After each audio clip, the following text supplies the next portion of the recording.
मैं हूं आपका दोस्त और आज जो कहानी सुनाने जा रहा हूं ये सिर्फ कहानी नहीं, ये एक ऐसा वाकया है जो आज से 30 साल पहले गुजरा था। एक ऐसी लड़की के साथ जो आज तक लापता है। आपने कभी सोचा है कि अगर आपकी हर ख्वाहिश, हर आरज़ू बस आपके सोचते ही पूरी होने लगे तो वो जिंदगी कैसी होगी? क्या वो एक नेमत होगी या वक्त के साथ एक ज़हमत बन जाएगी? ऐसी ही कुछ कहानी है नेहा की, एक ऐसी लड़की जिसकी जिंदगी में दुआ और बद्दुआ के बीच की लकीर मिट गई थी। ये किस्सा 1990 के दशक का है। उस दौर में एक लड़की रहती थी जिसका नाम था नेहा।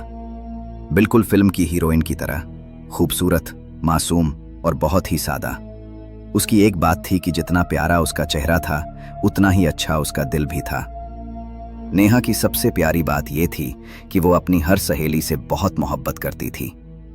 हर जुम्मे उसे मस्जिद जाना जरूरी था, गरीबों की मदद करती थी और अपनी सहेलियों से इतना प्यार करती थी कि उनके लिए अपनी जान भी दे देती। काश वो उस रात घर के अंदर ही रुकी होती। ये वाकया अक्टूबर का था।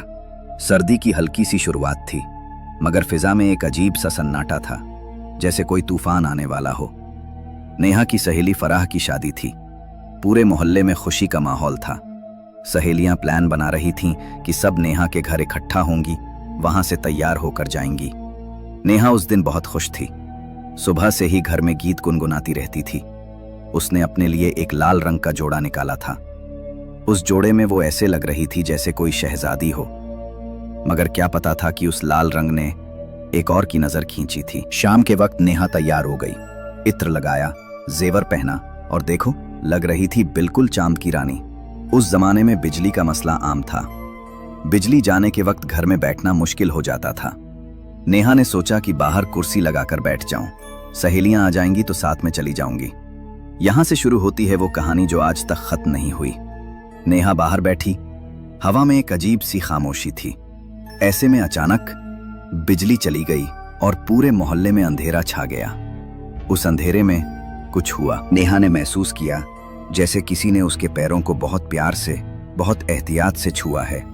बिल्कुल वैसे जैसे बचपन में माँ किसी सोते हुए बच्चे को जगाती है। मगर वहां तो कोई नहीं था।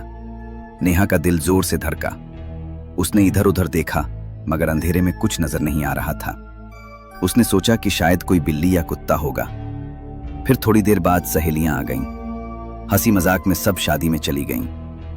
नेहा ने उस वक्त को भुला दिया, मगर उस वक्त ने नेहा को नहीं भुलाया था। अगले दिन जब नेहा सुबह उठी तो उसके कमरे में एक ऐसी मिठास भरी खुशबू थी कि दिल खुश हो गया, जैसे रातों रात किसी ने सबसे महंगा इत्र छिड़क दिया हो। नेहा ने सोचा कि माँ ने कोई नई खुशबू लगाई होगी। दोपहर में वो अपनी माँ के पास गई और कहा, अम्मी, मैं शहर वाली मिठाई खाना चाहती हूँ, वो जो अनारकली बाजार में मिलती है। माँ ने कहा, बेटा, आज जुम्मे का दिन है, तुम्हारे अब्बू ने मस्जिद जाना है, शाम को वापसी में ले आएंगे। नेहा को थोड़ी मायूसी हुई, मगर कोई बात नहीं, सब्र कर लिया।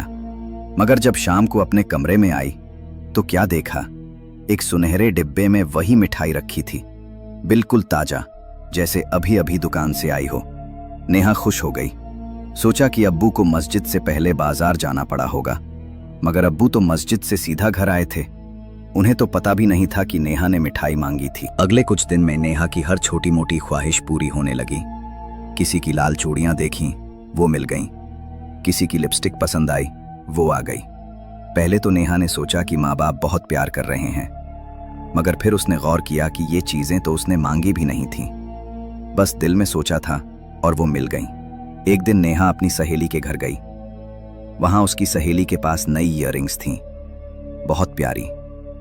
नेहा के दिल में आई कि काश मेरे पास भी होती। बस सिर्फ सोचा था। घर आकर देखा तो वही बालियां उसके बेड के साइड टेबल पर रखी थीं। अब नेहा को लगने लगा कि कुछ तो गड़बड़ है, मगर यह सब इतना अच्छा लग रहा था कि उसने नजरअंदाज कर दिया। असली आजमाइश तब हुई जब नेहा एक बड़े घर की शादी में गई। वहां एक अमीर खानदान की लड़की थी जिसके गले में हीरों का हार था। उस जमाने में यह बहुत बड़ी बात थी। आम घरों में सोने का जेवर भी मुश्किल से मिलता था। नेहा का दिल भर आया। सोचा कि काश उसके पास भी ऐसा कुछ होता। घर आकर उसने माँ से कहा, अम्मी, मुझे भी ऐसा हार चाहिए। माँ ने समझाया, बेटा, ये हमारी हैसियत से बाहर है, हम आम लोग हैं, इतना महंगा नहीं खरीद सकते। नेहा को बुरा लगा, मगर वो समझ गई। मगर अगली सुबह जब वो उठी, उसके तकिए के नीचे एक ऐसा हीरों का हार रखा था कि वो शादी वाला भी फीका लग जाता। अब नेहा के होश उड़ गए। ये नामुमकिन था। घर में इतने पैसे कहाँ थे, और माँ बाप ने तो मना कर दिया था। नेहा ने हिम्मत करके एक तजुर्बा किया। दिल में सोचा कि उसे एक रेडियो चाहिए। उस जमाने में रेडियो भी एक बड़ी चीज थी। अगले दिन रेडियो वहां था। अब नेहा को यकीन हो गया कि कोई तो गैर मामूली ताकत काम कर रही है। डर भी लगा, तजस्सुस भी हुआ। एक रात जब घर में सब सो गए, नेहा ने अपने कमरे में आवाज लगाकर कहा, कौन हो तुम जो मेरी हर ख्वाहिश पूरी कर रहा है? सामने आओ। और उस रात जो हुआ वो नेहा की जिंदगी हमेशा के लिए बदल गया। कमरे में सब कुछ हिलने लगा। धूल और मिट्टी उड़ी और एक साया इंसान की शक्ल में बदल गया। नेहा के सामने एक नौजवान खड़ा था, बिल्कुल उसकी उम्र का, खूबसूरत, मगर उसकी आंखों में एक अजीब सा नूर था। नेहा डर के मारे दरवाजे की तरफ भागी, मगर दरवाजा बंद हो गया। उस मखलूक ने कहा, डरो मत नेहा, मैं तुम्हारा दोस्त हूं। उसने बताया कि वो एक जिन्न है। शादी वाली रात जब नेहा लाल जोड़े में बाहर बैठी थी, वो उसे देखकर मोहब्बत में गिर गया था। तुम इतनी खूबसूरत थी कि मैं अपने आप पर काबू नहीं रख पाया। मैंने तुम्हारे पैर छुए थे, तब से मैं तुम्हारे साथ हूं, तुम्हारी हर ख्वाहिश पूरी कर रहा हूं। नेहा को पहले तो बहुत डर लगा, मगर जिन्न ने कहा, देखो नेहा, इतने दिन से मैं तुम्हारे साथ हूं। क्या कभी तुम्हारा कोई नुकसान किया है? मैं बस तुम्हें पसंद करता हूं, तुम्हें खुश देखना चाहता हूं। यहां नेहा ने जो फैसला किया वो उसकी सबसे बड़ी गलती थी। नेहा ने सोचा कि ये जिन्न इतने दिन से मेरे साथ है, कोई मसला नहीं किया और मेरी सब ख्वाहिशें पूरी कर रहा है, तो क्या बुराई है। उसने जिन्न से दोस्ती कर ली। 1 साल तक सब कुछ ठीक चलता रहा। जिन्न उसकी हर ख्वाहिश पूरी करता, उससे बात करता, उसका साथ देता। नेहा को लगा जैसे उसे कोई दोस्त मिल गया है, मगर यह खुशी ज्यादा दिन नहीं टिक सकती थी। जब नेहा की शादी तय हुई, जिन्न को गुस्सा आया। मैं तुम्हें किसी और के साथ नहीं देख सकता, वो चिल्लाया। नेहा ने समझाया, ये दुनिया के रिश्ते हैं, मुझे शादी करनी पड़ेगी, तुम हमेशा मेरे दोस्त रहोगे। बहुत मुश्किल से जिन्न मान गया, मगर उसके चेहरे से पता चल रहा था कि वो खुश नहीं है। शादी के बाद नेहा अपने शौहर के घर चली गई। जिन्न भी उसके साथ गया। कुछ दिन तक सब ठीक रहा। फिर एक दिन नेहा का शौहर सीढ़ियों से गिर गया, उसकी टांग टूट गई। ससुराल में सब नेहा को मनहूस कहने लगे। इस लड़की के आने के बाद से ही घर में मुसीबतें आ रही हैं।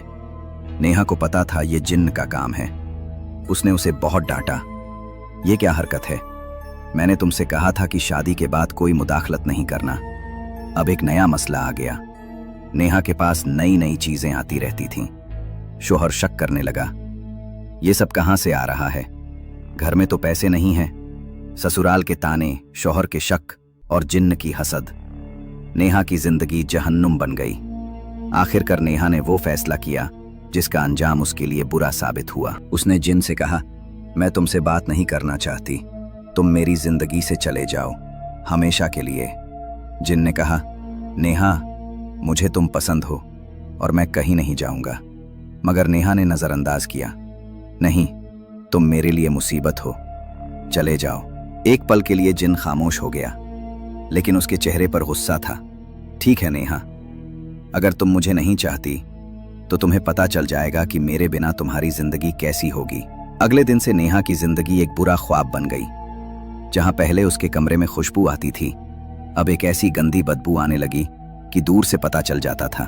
कमरे में कचरा फैला रहता, कितनी भी सफाई करे वापस आ जाता। नेहा के कपड़ों से, उसके जिस्म से भी बदबू आने लगी। कोई साबुन, इत्र कुछ काम नहीं कर रहा था। शौहर उससे बिल्कुल दूर हो गया। ससुराल में सब ताने मारते। नेहा रोती रहती, मगर कोई सुनता नहीं था।